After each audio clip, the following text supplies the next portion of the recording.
200 million is actually a real figure that a lot of our agents in our company are achieving, whether it's pandemic or not. To help our fellow real estate practitioners who are either new or old ones who are struggling to find a sale in this really challenging time, we were asked by our company to share our tips and strategies and tactics on how we make a sale during these times. Our business goal is to close 20 million of real estate sales every month. We divide that into 15 days. So for 15 days, we have to close 10 million of sales.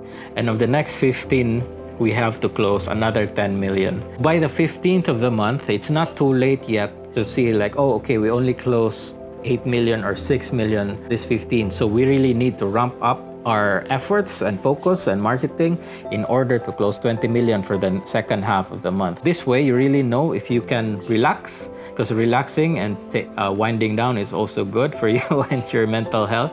But you also need to know if you really need to work harder. Systems are just as important, if not more important than goals. They said that you do not rise to the level of your goals, but you fall to the level of your systems. It means that even if your goals are like 20M, you cannot just achieve 20 million in sales just because you've put it as your goal. You have to create systems behind those goals in order to achieve that one. So if your systems are just good for 10 million sales every month, then that's what you will really get, even if you have this goal. Your systems have to rise. It does not rise to the level of your goals, it falls to the level of your system. So you really have to ramp up your system. If you have a big goal, you have to have a big system. Our system is designed to be really productive, efficient, and fast.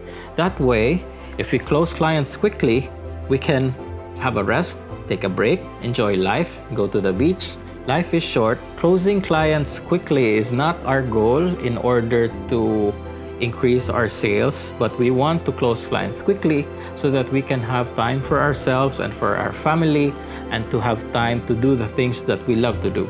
So in our system, it's 3 parts: capture, templates, and CRM. Capture is basically your marketing. This is where your clients find you, and they get to like you, and they get to see your ads, your Facebook, your YouTube, things like that. For our capture, we have 5 main focal points. We have our Facebook page, which is our main contact point. We have Instagram, YouTube, website, and we also have our email newsletters. If you're curious to learn that, on how we use that as our strategy, put in the comments what you would like to learn. After your capture or marketing effort, so you need to answer the inquiries of your clients, and that's where templates work. Templates enable you to work really fast, have less stress, and because it's not so strenuous anymore on your brain, because your answers are already in a Google document that you can just copy paste. We have templates for everything. We have templates for greeting clients, so you really don't have to think, okay, how do I greet this particular client? We have templates for our projects, our favorite projects, so they are already scripted.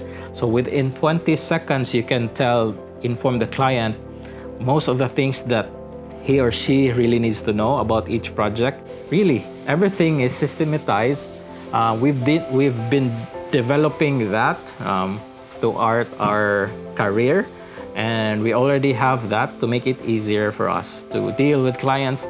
Less stress, less effort, faster. It's really better. So the last part of our system is our CRM. So that's the client relationship management or the customer relationship management. It sounds quite complicated, but it's really very simple. Basically, it's an encyclopedia of all your clients and of everything you need to do about them. Every single client is important. So each one of them have their own needs, their own questions, and so there are also tasks related to this particular client. For example, this client will ask a computation, is asking for how much is this studio.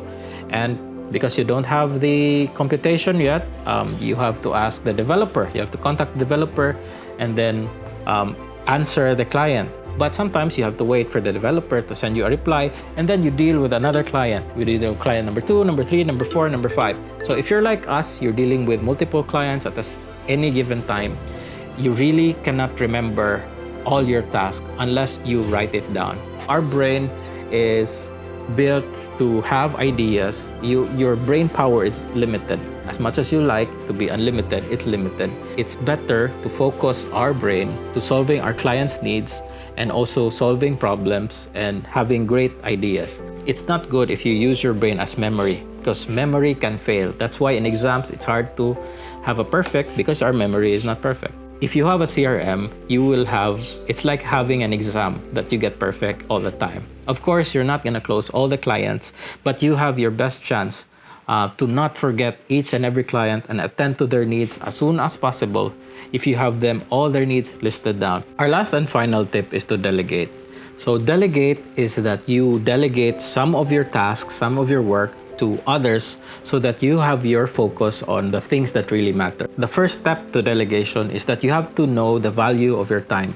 So for example, if you're making 50,000 pesos per month, your hourly rate is more or less 288 pesos per hour or 2,307 per day.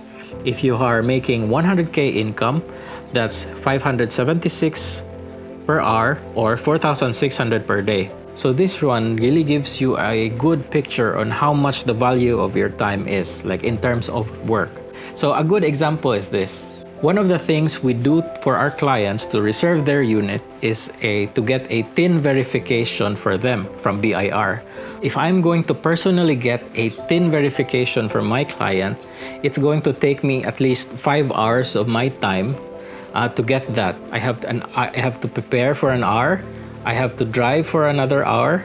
I have to line up for maybe 2 hours and then go home for an hour. So it's going to take me 5 hours. If I do that task for my client and I'm making 50K income per month, that task would cost me around 5 hours or around 1,500 pesos of the value of my time. You would ask me, like, why do you have to compute the value of your time? So because it's free, it's not costing you anything to go to BIR, because there's this thing called an opportunity cost.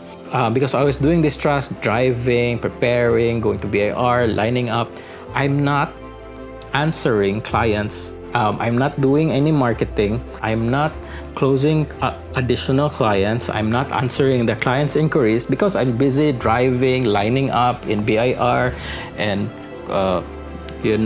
preparing, taking a bath to go out of the house. So this is an opportunity cost. The 1,500 is an opportunity cost. But what if I delegate that to a bookkeeper who would charge maybe around 300 or 400 pesos to get a TIN? And because that bookkeeper is already well connected, they know the people around, they know the steps on how to do it, they're happy because they're batching it. They have other TINs to get. They have other things to go to BIR. He's happy with his 300, 400, 500, and you're happy to be saving time, and you get your TIN as faster because you're getting a professional to do it. So this is the value of delegation. So what we have is our secretary, which will follow up with your clients, prepare presentations, help you out with everything, ask computations from developers, follow up developers, send emails, and things like that, so that you can spend more time with the things that really bring in value for your business. For example, you're talking to clients one-on-one, you're chatting with them one-on-one, following up with them on the phone, or improving your marketing, like a YouTube video like this. So you can focus more on the things that give bigger value to your company rather than doing all the nitty-gritty stuff that, it matters, it has to be done, but if you can delegate, you can focus on the bigger problems that need solving or the bigger tasks so that you can really ramp up your business. I think that's it. I thought that we have time to tackle all the 13 guests, but I think there should be more than enough to consume. So this is only part 1. And please like and subscribe if you're looking for, I don't know, if we're making 2 or 3 more parts, but definitely we'll summarize the rest of the tips because it's mind-blowingly, it's all free. Like and subscribe so that you can see the rest of the tips because we have so many more superstars, and with all their secrets, we'll all share them and summarize them, and we'll have a final conclusion. We'll mix everything up and we'll package it into a very good summary. I'm looking forward to seeing more in the future, and as always, bye!